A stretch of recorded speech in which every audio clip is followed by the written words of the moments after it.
Okay, guys, we are back for the final part 3 of this entire workshop. The part 1 was 2.5 hours. Part 2 was a little bit more than that, almost 3 hours. And now this is the final section for the workshop. Okay, so we're going to get into now understanding the Merkaba, however you want to pronounce it. We're going to first start by understanding the fundamental nature of our reality. Like, what is the third dimension? Scientists have now discovered what the ancients already knew, that the third dimension is a hologram of what the ancients or sages would call dream world or dreamy world or sleepy time, and that we were a mere shadow of a higher dimension. Okay, this is an ancient text, guys, and now we have modern science confirming what ancient sages, texts, and tablets have said for eons, for millennia. Important to understand these multidimensional crystals, because when you get into Merkaba talk and you're talking about portals and wormholes and stargates, you're talking about using angles to enter into other dimensions. All dimensions are in angles of each other. Right now, we're in an 11-dimensional universe. We have 11 dimensions in this universe, or it would collapse on itself. The structure of this universe is made of 11 dimensions. Now, each dimension, people think of dimensions as something being so far away. Each dimension is stacked right on top of each other, literally so close that they're touching. And the only thing that keeps you from entering into another dimension is your frequency. If your frequency doesn't match that dimension, you cannot enter it, okay? You can't phase shift from the third dimension into the fourth dimension. However, from higher dimensions, it appears that it's easier to phase shift down into thicker densities, which is incredible. But from the third dimensional platform that we can't move up as easy. It takes a great level of knowledge, understanding, and frequency and vibration to move up, or technology, which we're going to talk about shortly, as the ancients had the same technology that I'm going to show you. Now, it's easy for us to move down, just like it's easy for them to come from higher to lower dimensions. It's the same for us. We can easily get into the second dimension. You can see that just as plain and simple by drawing something on a piece of paper, or creating a 2-dimensional structure inside of a computer and observing it from every angle. And then even going down to 1 dimension, just drawing lines. We have the ease of going down dimensions, but the hard part is ascension, moving up. That's where the hard part is. Merkaba meditation is designed to move you up dimensions. Merkaba, also spelled Merkaba, translates literally to light, spirit, body. The Merkaba symbol is a shape made of 2 intersecting tetrahedrons that spin in opposite directions. Counter-rotating star tetrahedron is what you're going to be getting inside of, creating a 3-dimensional energy field. And this energy field is a vehicle of ascension, utilized to take people from one place to another, or one dimension to another as well. And this is what the ancients used it for, the Merkaba light energy vehicle. It's talked about in ancient times tremendously. Remember, where does the power source come from? Remember we talked about this earlier? 37.5 trillion cells in your body, each cell generating 0.07 volts of electricity, creating a total of 2.63 trillion volts of electricity in the human body. Remember that? That's your power source for your Merkaba. This is the cover of the Emerald Tablets of Thoth, which is a famous ancient writing. And you can see what he has in his hand. He's got a star tetrahedron. He's got a Merkaba in his hand. Very plain to see, very easy to see. He's got the Merkaba and an Ankh on his arm. We're going to touch on these 2 objects right now. We're going to go in deep. Who is Thoth? He's also known as Hermes Trismegistus. He was a real person. Some people think he was this fictional make-believe character. No. The guy was in the physical form. He had the capability of transferring his consciousness into other avatar bodies, as he said himself. The halls of Amenti were discovered underneath the Great Pyramid at Giza, right where he said they were. And I talk about that and show the location of the halls of Amenti in my book, Compendium of the Emerald Tablets. You can even access the halls of Amenti on the mapping system on your cell phone device. It'll take you right to Giza, right where the halls of Amenti is located. They have a little pinpoint now for that. Who was he? He was the master of all arts and sciences, perfect in all crafts, ruler of the three worlds, scribe of the gods, and keeper of the book of life. Remember we talked about earlier that everything that you think goes into space-time? Every thought, even right now as you're thinking, creates an electromagnetic wave that leaves your brain skull, your case, your encased brain, travels out into space-time forever. That information is then recorded and stored because the universe stores information like a hard drive. The universe does, as above, so below. So every thought, since you are a conscious being, and every thought of every other conscious entity and being is stored in space-time. And remember I said that Thoth claims to have be the keeper of the book of life. He has access to the Akashic records. The modern day Bible calls it, the book of life. They got it from the Emerald Tablets. That terminology came from the Emerald Tablets and made it into the modern day Bible. This book of life, these Akashic records are real. They exist. They exist because why? Information cannot be destroyed. Information is energy. Conscious light waves can't be destroyed. They can only be transformed. All energy is saved. Even going into a black hole, scientists used to think that if you went into a black hole, as soon as you cross the event horizon, you would be pulled apart and you'd be destroyed. Then they found out that, oops, we made a mistake. Not true. If you fall into a black hole, the newest calculations say that the information about you is going to be stored on the event horizon, on the rim of the event horizon, because the data cannot be lost. So if somebody came along and was able to extrapolate that data, they could put you right back together again. All information from everything exists in space-time, period. Thoth, also known as Hermes Trismegistus, 3 times the greatest, the first intelligencer, was regarded by the ancient Egyptians as the embodiment of the universal mind. While in all probability, there actually existed a great sage and educator by the name of Hermes, it's impossible to extricate the historical man from the mass legendary accounts, which attempt to. Basically, Manly P. Hall did a great book that you got to read called The Teaching of All Ages by Manly P. Hall. Phenomenal book. You have to check it out. He goes in deep on Thoth and the Atlanteans and the power that this being had, his intelligence that he had, how he taught people all around the planet, how he interacted with people not only on Earth, but on other planets as well. He actually traveled to other planets to watch civilizations rise and fall and even lend a helping hand. Incredible story, incredible information, incredible person. And the person who started the very first Egyptian mystery schools, well, they weren't called Egyptian mystery schools back then, they were just called the mystery schools. They were for adept initiates only, hand-picked people that himself and others, I guess in his, I hate to call him his priests, but maybe his sages that thought that this particular person or people were worthy enough of gaining this high-level knowledge. Okay, that was the beginning of the mystery schools after the Great Flood, about 36,000 years ago. Hermes states that his knowledge of the 3 parts is the reason why he received the name Trismegistus, thrice great, Ao, which means the greatest. As the story is told, the Emerald Tablet was found by Alexander the Great at Hebron in the tomb of Hermes. So yes, he has a tomb. Guy was real.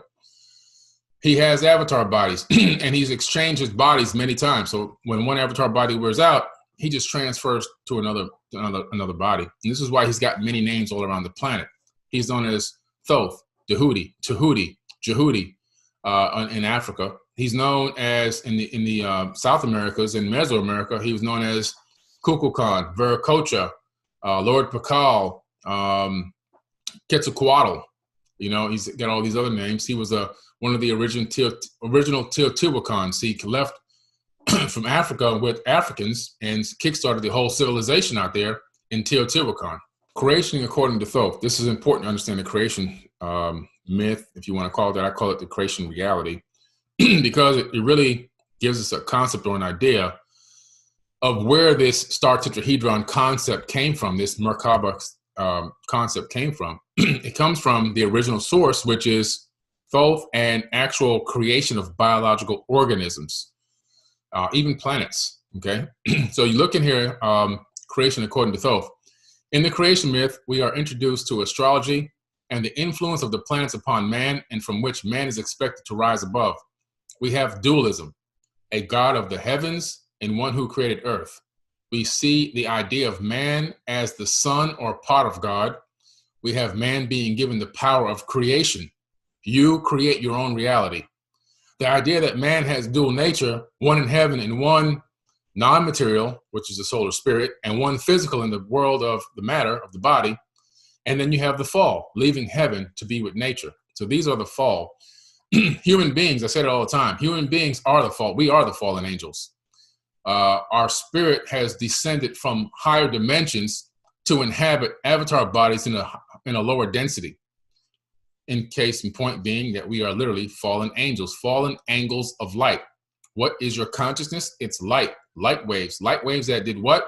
Fall from a higher dimension to a lower dimension to inhabit a lower density in the third dimension, which is where we are now, this soup that we're living in right now, to experience life in the third dimension.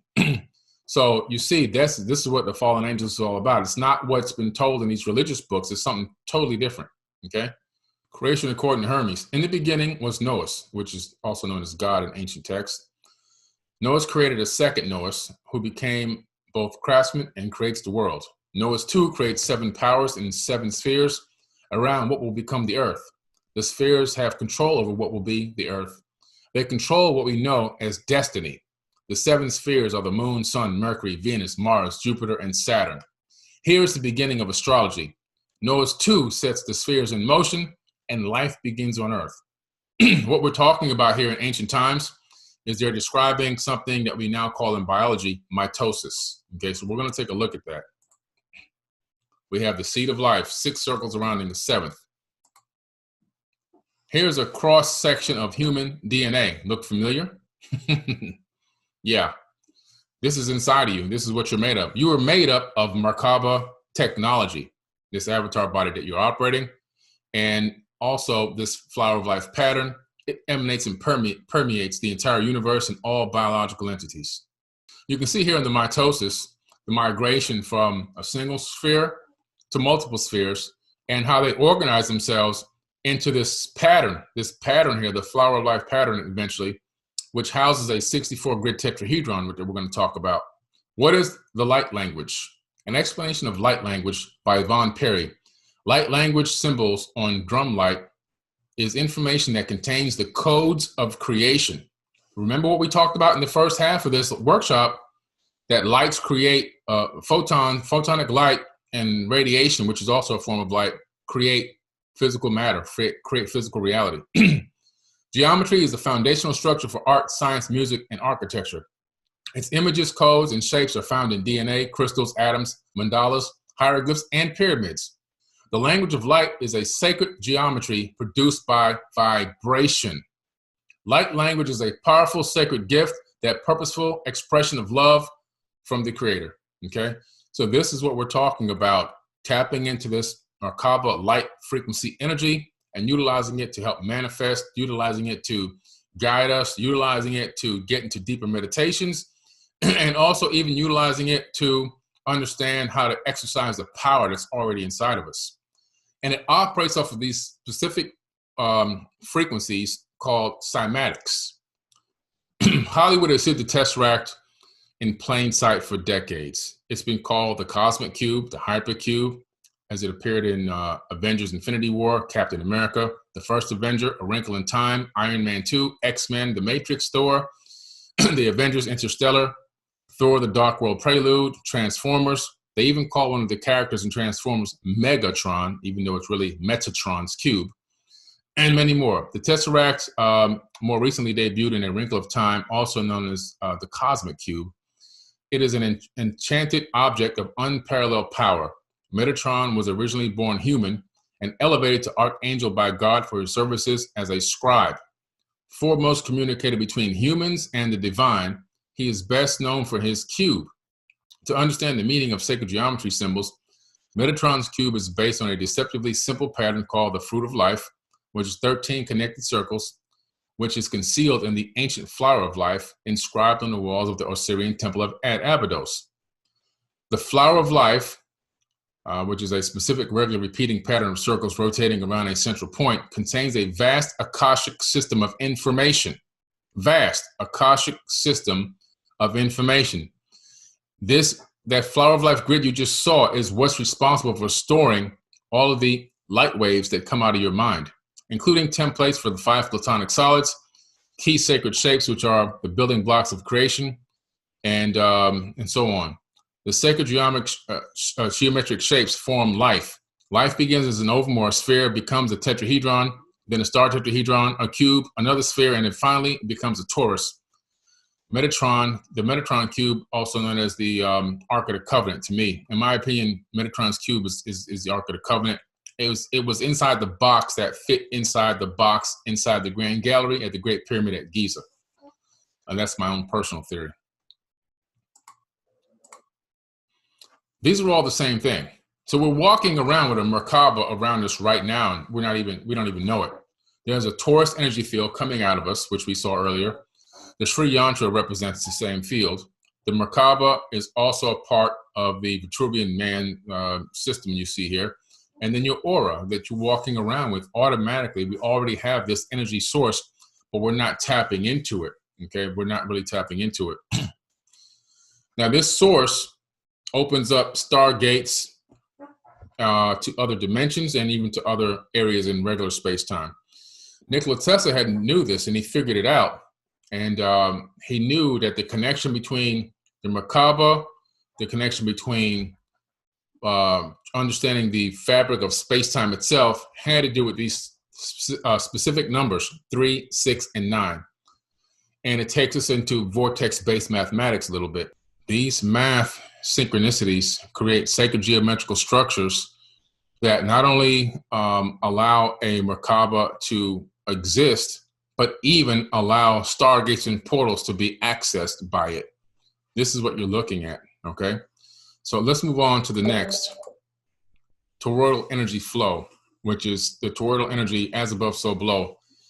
The universe has a toroid surrounding it. That is where you meet to the exterior edges of the universe. It's this toroidal energy flow that moves up, out, and in with this flow of galaxies and the movement of planets and everything else in through this system.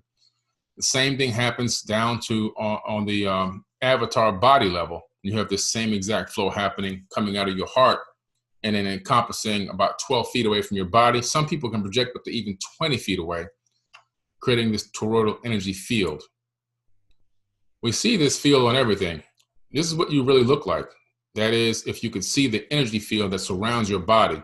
The shape of this innate energy field forms a torus. And it is a preferred shape that the universe uses to create matter from energy. The universe uses to create matter from energy.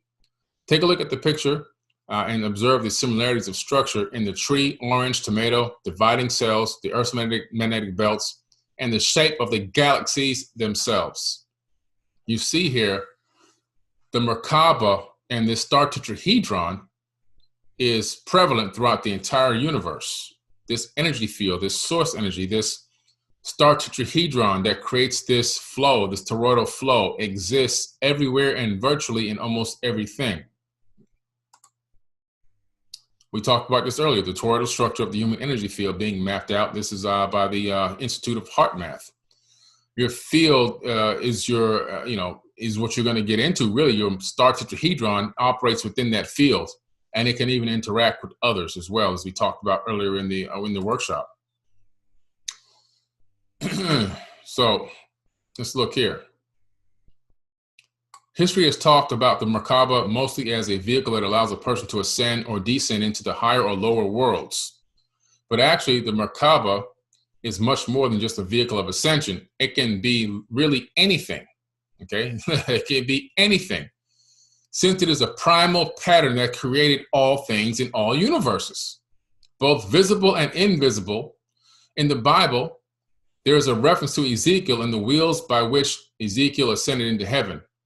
In the Torah, there's a reference to the Merkaba, which is spelled in Hebrew, that's why it's spelled in Hebrew, which has two different meanings. One meaning it's a chariot, and the other one is a vehicle. The other is the throne of God. So when the two definitions are combined, the true meaning comes to life. In ancient Egypt, the primal pattern was called the Merkaba, and basically it was actually the three worlds, not one. Mer meant kind of a light that rotated within itself. Ka meant spirit, and in this case, referring to the human spirit. And Ba meant the human body. Though it could mean the concept of reality that the spirit holds. And so the entire world in ancient Egypt referred to the rotating light that would take the spirit body from one world to another. Ironically, the atomic structure of gold is the geometric shape of the star tetrahedron, aka the Merkaba. Okay, let's take a look at that. This is gold right here, okay? You're looking at the atomic structure of gold, AU, on the periodic table of elements. You see its structure? Pretty interesting that the Anunnaki came here to mine gold, mine this planet for gold. They were literally mining Merkabas, is what they were mining. Interesting. The Star of David. A lot of people who believe in the Jewish faith, they walk around with the Star of David, and they believe it's because they're God's chosen people. When you go deeper into the history of the Star of David, you discover it's really about a star tetrahedron, the Merkaba, coming out of Africa. And it has nothing to do with God being a God's chosen person or a star in the sky, to be actually honest with you. The Star of David in Hebrew, Magen David, which is shield of David, again also spelled Mogen, Jewish symbol composed of two overlaid equilateral triangles that form a six-pointed star. It appears on synagogues, Jewish tombstones, and the flag of the state of Israel. The symbol, which historically was not limited to use by Jews, originated in antiquity. Originally not used by Jews. Originated in antiquity. When side by side with the five-pointed star, it served as a magical sign or a decoration. In the Middle Ages, the Star of David appeared with greater frequency among Jews, but did not assume any special religious significance. It's found as well on some medieval cathedrals. The term Magen David, which is Jewish liturgy, which signifies God as a protector, or the shield of David, gained currency among medieval Jewish mystics who attached magical powers to King David's shield, just as earlier non-Jewish magical traditions had referred to the five-pointed star as the seal of Solomon. Kabbalists popularized the use of the symbol as a protection against evil spirits. The Jewish community of Prague was the first to use the Star of David as its official symbol, and from the 17th century, one six-pointed star became the official seal of many Jewish communities and the general sign of Judaism. Though it has no biblical or Talmudic authority, the star was almost universally adopted by Jews in the 19th century as a striking and simple emblem of Judaism in imitation of the cross of Christianity. The yellow badge, which Jews were forced to wear in Nazi, Germany, occupied Europe and invested the Star of David with a symbolism indicating martyrdom and heroism.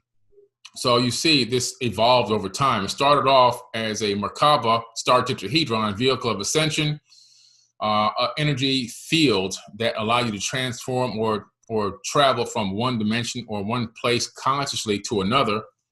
And then much later, it turned into religion, and it turned into from an energy field to, an energy shield and a protector and so forth and so on. But it's much, much more than that, much, much more than that. So, yeah, it's a lot of people wearing this don't really know what they're wearing or even how to access or use it. This as above, so below slide, it shows the electron orbiting a nucleus of an atom, and literally it mimics obviously a solar system orbiting planets orbiting a sun in the solar system. As above, so below. It actually was a misplaced slide, but a good thing to touch on. We saw gold on the periodic table of elements, the AU, already. It has a form of shape of a Merkaba. We're looking here at the Jed Pillar Ankh, okay, as we're moving into talking about Stargate technology and how this all interacts and getting into the Merkaba. We look at the Ankh and, we say, oh, wow, this is a cool symbol, meaning of life and energy, life force and birth and creation. Yes, it has all of that as well. In more modern times, just as the Star of David evolved into an unknown symbol that has been misprioritized. Same thing happened with the Ankh. It's now jewelry. It's, it's earrings, it's necklaces and everything else. And yeah, it's cool. But the true meaning has been hidden for eons.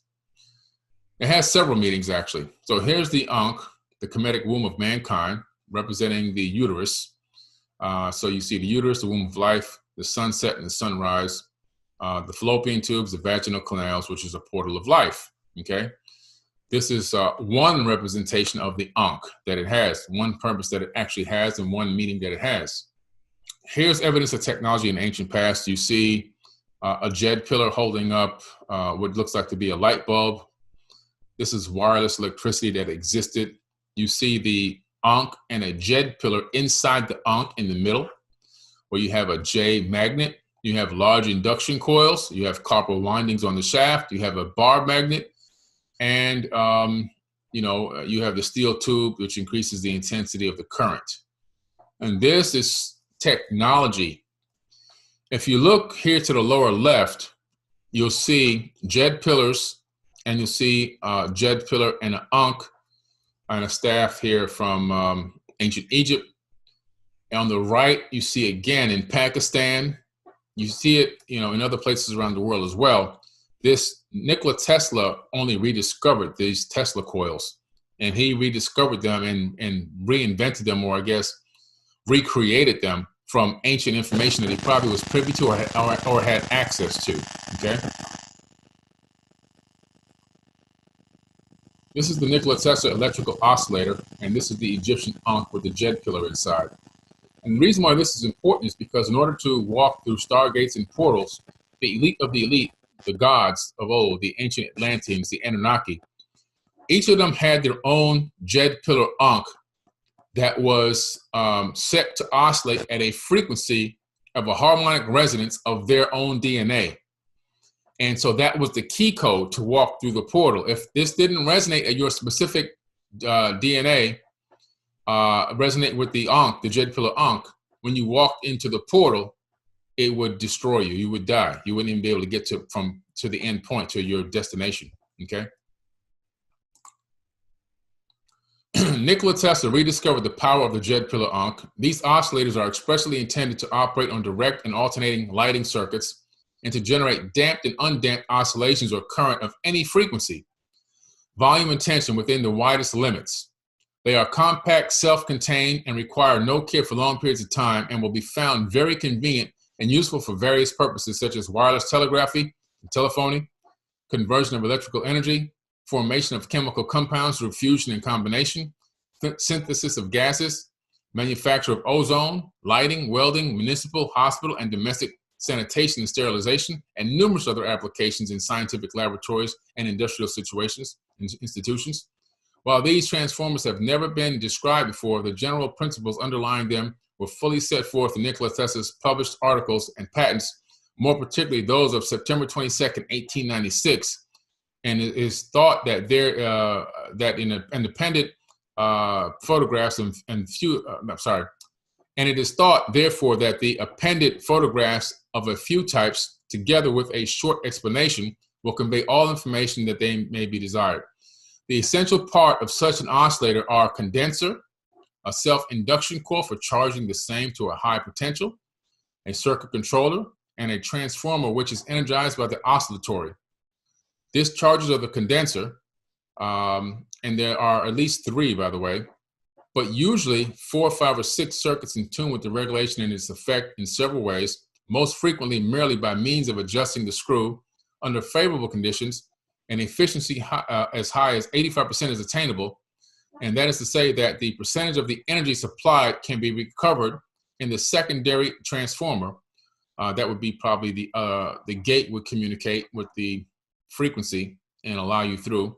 While the chief virtue of this kind of apparatus is obviously due to the wonderful powers of the condenser, special qualities result from concatenation of circuits under observance of accurate harmonic relations and the minimization of frictional and other losses, which has been one of the principal objects of its design. So Nikola Tesla really tapped into this ancient Egyptian technology and rediscovered the power of the Nikola Tesla coil, which can be inserted or work with an Ankh to create an energy field that can resonate with the human frequency and allow you to walk through portals.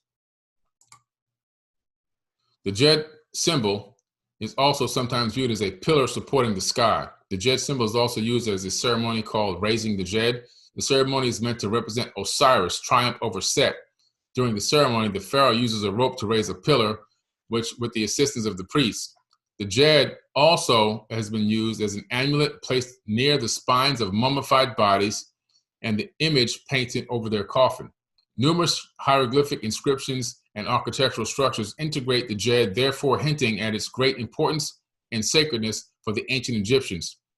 But could we be missing the main picture completely? What if the Djed was actually some kind of practical device for generating and transmitting electricity, or an acoustic device or instrument? Yes, the ancients were very fond of sound, and the present-day knowledge allows us to see the past in a different light. When you go to Egypt, you see these Djeds on the hieroglyphs all over the country. You see inside of crypts and tombs, you see the Djed. And you see that nearby there's wireless light bulbs, which is probably why you don't see any soot in the ceiling of any of these tombs, because they didn't use torches. They used wireless electricity. Here's an Ankh, and here's a Djed. You have 4 levels on the Djed pillar. On the right, you see what we have here from ancient Egypt. What is this doing in ancient Egypt? Okay? What are these things doing there? Now look below, modern day. What do we have? We have the same exact thing, guys. We have only rediscovered what the ancients already had been using. We've only rediscovered it. You see here in the lower right corner, you see this on every corner in your neighborhood, same exact thing from tens of thousands of years ago. We're just now trying to get back to where we were. The evidence is all around us, literally. That's not supposed to be here. So we have to understand the power of the human body. It works with the Djed to allow us to ascend into higher dimensions.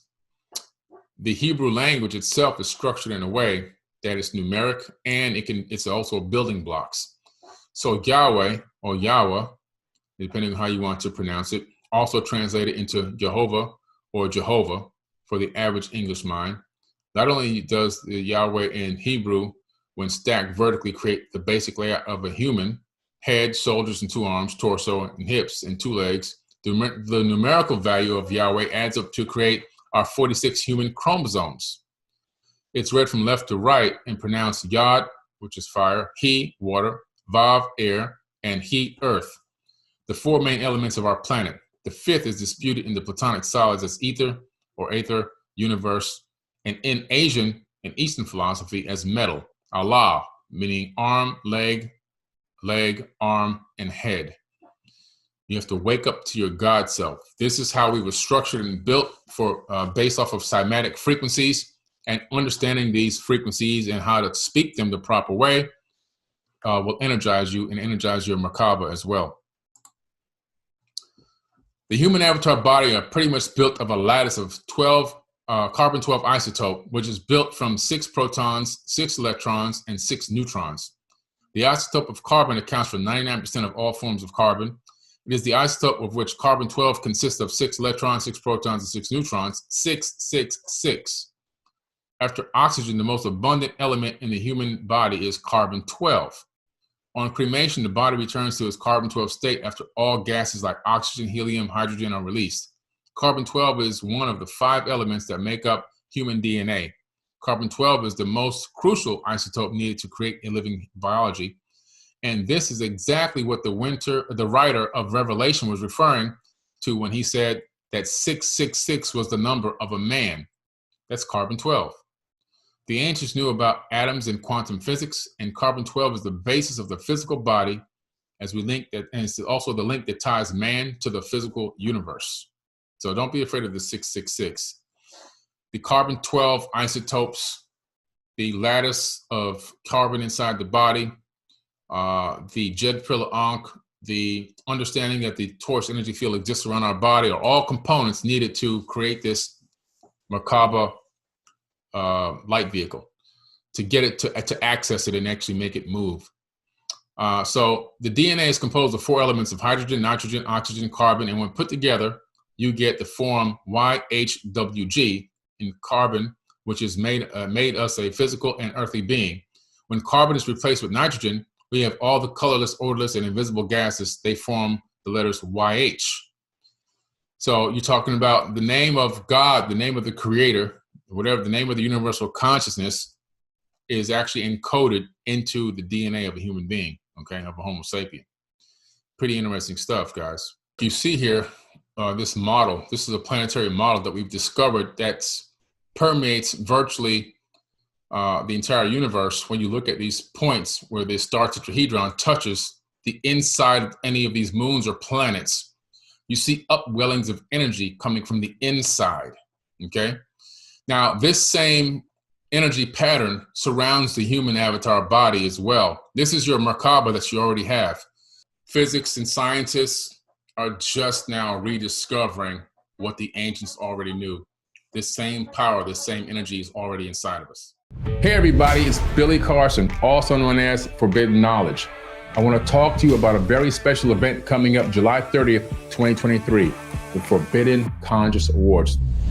We're going to honor people who have been contributing to the conscious community for decades. People that you know and love that have helped you get to higher levels of thought and consciousness and awareness. It's going to be a live in-person event, but seats are going to sell out very fast. You want to make sure you're there in person, and guess what? You can help vote for the winners. Voting is available on forbiddenknowledge.com, and the categories are going to be social media influencer, podcast/radio host, TV host, actor, director, producer, entrepreneurs, health and wellness, philanthropists, authors, field researchers, archaeologists, space anomaly hunters, and of course, a Lifetime Achievement Award. I'll be your keynote speaker that night at the Forbidden Conscious Awards. We have celebrity guests performing. We'll have a halftime show where we're actually going to perform music for you. And don't forget about the pre-event mixer, where if you buy a box seat, you'll be in the VIP section, and you also have private access to a VIP mixer with celebrity guests, shake hands, break bread, network, and then walk the red carpet with us and take amazing photos. It's gonna be a night to remember. You don't wanna forget this. Make sure you hurry up and get your tickets because they're selling out very fast.